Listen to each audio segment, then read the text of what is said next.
সুপ্রিয় শিক্ষার্থীরা ও আমার স্নেহে ছাত্রছাত্রীরা, তোমাদের সামনে আজকে পেজ নাম্বার 222 অর্থাৎ সেট নাম্বার যে 17টি রয়েছে ক্লাস 12 টেস্ট পেপারের, সেটির সম্বন্ধে আলোচনা করব।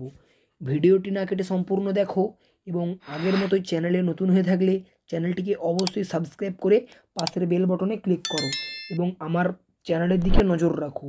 এরকমই প্রত্যেক দিন টেস্ট পেপারের প্রত্যেক সেটের যে তোমাদের সলিউশনগুলি দেওয়া হয়ে থাকে। তো ভিডিওটি না কেটে দেখো।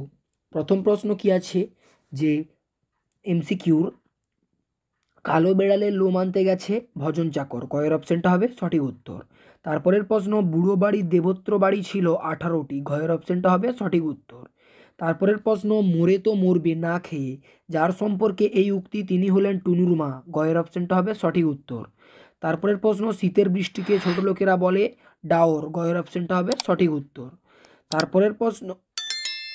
তারপরের প্রশ্ন কি আছে, নিবারণ বাগদি ছিলেন একদা একসময় দাগি ডাকাত, ঘয়ের অপশানটা হবে সঠিক উত্তর। তারপরের প্রশ্ন, সবুজ সুগন্ধি ঘাসকে কবি যার সঙ্গে তুলনা করেছেন, উত্তর লিখবে কচি বাতাবি লেবুর সাথে। তো আজকের আওয়াজটা হয়তো একটু ভয়েসটা খারাপ আসতে পারে, তো তোমরা একটু মানিয়ে নেবে। আর নিজের বিবেককে কবি যার সঙ্গে তুলনা করেছেন তা হলো বারুদ, গয়ের অপশানটা হবে সঠিক উত্তর। তারপরের প্রশ্ন, আমি দেখি কবিতায় কবির দেহ চায় সবুজ বাগান, কয়ের অপশানটা হবে সঠিক উত্তর। আমৃত্যু দুঃখের তপস্যা হলো জীবন, কয়ের অপশানটা হবে সঠিক উত্তর। The night is calling me সংলাপটি লেখা বার্নার্ড শ। রজনীকান্তের মতে তার শিরায় শিরায় বইছে সদ্বংশের পবিত্র রক্ত, ক্ষয়ের অপশানটা হবে সঠিক উত্তর। আজ সারা রাত্রি ঘুমাবো না, কে কাকে বলেছিল, কয়ের অপশানটা সঠিক উত্তর হবে সুজা পিয়ারা বানুকে বলেছিল। তারপরের প্রশ্ন, এর মাথায় খালি লাভসিন ঘোরে রে, কার মাথায়, উত্তর লিখবে তৃপ্তির মাথায়, গয়ের অপশানটা হবে সঠিক উত্তর। তারপরের প্রশ্ন রয়েছে, বৌদির মতে সবচেয়ে পপুলার জিনিসটি হলো প্রেম, ক্ষয়ের অপশানটা হবে সঠিক উত্তর। তারপরের প্রশ্ন, শাহজাদি সম্রাট নন্দিনী মৃত্যু ভয় দেখাও কাহারে, সংলাপটি কোন নাটকের, রিজিয়া নাটকের, কয়ের অপশানটা হবে সঠিক উত্তর। তারপরের প্রশ্ন, গলদের নিপাত করেছিল সিজার, গয়ের অপশানটা হবে সঠিক উত্তর। তারপরের প্রশ্ন, উনি রীতিমতো হতবম্ব, উনি হলেন বলি কান্ধারী, গয়ের অপশানটা হবে সঠিক উত্তর। তারপরের প্রশ্ন, মধ্যযুগের সন্তগণ দেওয়াল চিত্রটি যার আঁকা, বিনোদ বিহারী মুখোপাধ্যায়, ক্ষয়ের অপশানটা হবে সঠিক উত্তর। তারপরের প্রশ্ন রয়েছে, ব্রতচারীর উদ্ভাবক হলেন গুরু সদয় দত্ত, ঘয়ের অপশানটা হবে সঠিক উত্তর। তারপরের প্রশ্ন, ভারতবর্ষের প্রথম টেলিকম ও ইলেকট্রিক্যাল ইঞ্জিনিয়ারিং হলেন শিবচন্দ্র নন্দী, ঘয়ের অপশানটা হবে সঠিক উত্তর। তারপরের প্রশ্ন, গঠনগত দিক থেকে বাক্য 3 প্রকার, ক্ষয়ের অপশানটা হবে সঠিক উত্তর। তারপরের প্রশ্ন আছে যে শেষ প্রশ্ন, একই পদ পাশাপাশি দুবার বসার প্রক্রিয়াকে বলা হয় পদদ্বৈত, ক্ষয়ের অপশানটা হবে একদম সঠিক উত্তর। তো তারপরে তোমাদের এসএকিউ টাইপের প্রশ্ন আছে, সেগুলি একটু দেখে নাও। তো তোমরা যদি পিডিএফটি তোমাদের বুঝতে এইটি যদি তোমাদের বুঝতে অসুবিধে হচ্ছে, তাহলে পিডিএফটির ডেসক্রিপশান পিডিএফটির জন্য ডেসক্রিপশানে আমার অবশ্যই কন্ট্যাক্ট নাম্বার দেওয়া থাকবে, সেখান থেকে কন্ট্যাক্ট করে হোয়াটসঅ্যাপে মেসেজ করে তোমরা পিডিএফটি গ্রহণ করতে পারবে। তো পিডিএফটির মূল্য নির্ধারণ করা হয়েছে, প্রত্যেকটি পিডিএফটির দাম মাত্র 5 টাকা করে। তো অবশ্যই ডেসক্রিপশানে কন্ট্যাক্ট নাম্বার থাকবে, ডেসক্রিপশানে যোগাযোগ করে পিডিএফটি তোমরা নিয়ে নিতে পারো। তো এসএকিউ টাইপের প্রশ্নগুলি আলোচনা করছি, দেখে নাও। প্রথম প্রশ্ন রয়েছে, এই ভাবনাতেই ওর মাথা খারাপ হয়ে যাচ্ছে, কোন ভাবনায়, উত্তর লিখবে যে টুনুর মার মতে অনাহারীদের জন্য কিছুই করা যায় না, সেই ভাবনাতেই মৃত্যুঞ্জয়ের মাথা খারাপ হয়ে যাচ্ছে। তারপরের প্রশ্ন 2 দাগের, যে চাষাভুষো মানুষ চায়ের দোকানে আড্ডা দিতে এসে কিসের প্রতীক্ষা করছিল, উত্তর লিখবে চাষাভুষো মানুষ চায়ের দোকানে আড্ডা দিতে দিতে রোদ ঝলমল দিনের প্রতীক্ষা করছিল। তারপরের প্রশ্ন, সত্যের দারুণ মূল্য কিভাবে লাভ হয়, উত্তর লিখবে আমৃত্যু দুঃখের তপস্যা করার মধ্য দিয়েই সত্যের দারুণ মূল্য লাভ হয়। 4 দাগের প্রশ্ন কি আছে, নিষ্পন্ন নিরাপদ ঘুম, ঘুমকে নিরাপদ বলার কারণ কি, উত্তর লিখবে জীবনানন্দ দাশের শিকার কবিতায় ঘুমকে নিরপরাধ বলা হয়েছে। তারপরের প্রশ্ন কি আছে, যে গাছগুলো তুলে আনো, গাছগুলো তুলে আনার কথা বলা হয়েছে কেন, উত্তর লিখবে যে গাছগুলো তুলে আনার কথা বলা হয়েছে কারণ কবির দরকার শুধুমাত্র সবুজ গাছ দেখা।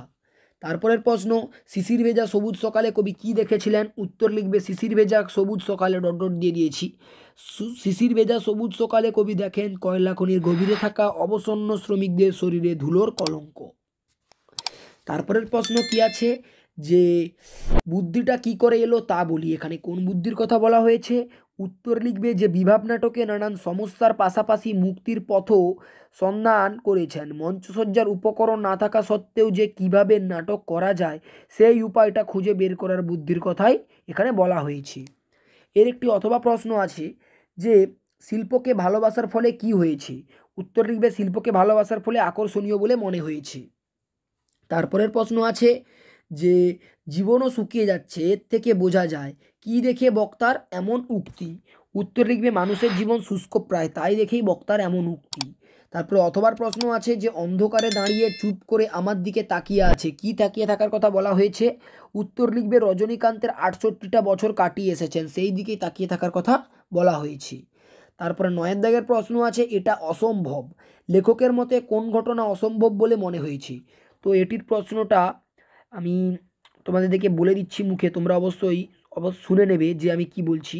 তো এর একটা অথবার প্রশ্নটা এখানে দেওয়া আছে, বলছি যে প্রথম যে এটা অসম্ভব, উত্তর কি তোমরা লিখবে গুরু নানকের ঘুরতে যাওয়া একটি অস্বাভাবিক ঘটনার কাহিনী শুনে লেখকের মনে হয়েছিল এমন কোনো ঘটনা বাস্তবিক পক্ষের ঘটা অসম্ভব এবং কোনো মতেই সেই ঘটনা বিশ্বাসযোগ্য নয়। তো এটি অবশ্যই আমি এক ভিডিওতে মধ্যে দিয়ে দেবো, তো তোমরা সেখান থেকে দেখে নিবে। অবশ্যই তোমরা স্ক্রিনে দেখতে পাচ্ছ কি দিয়ে দিয়েছি, তো এটি তোমরা নিয়ে লিখে দেবে। তারপর অথবার প্রশ্নটা আমি বলছি, দেখে নাও।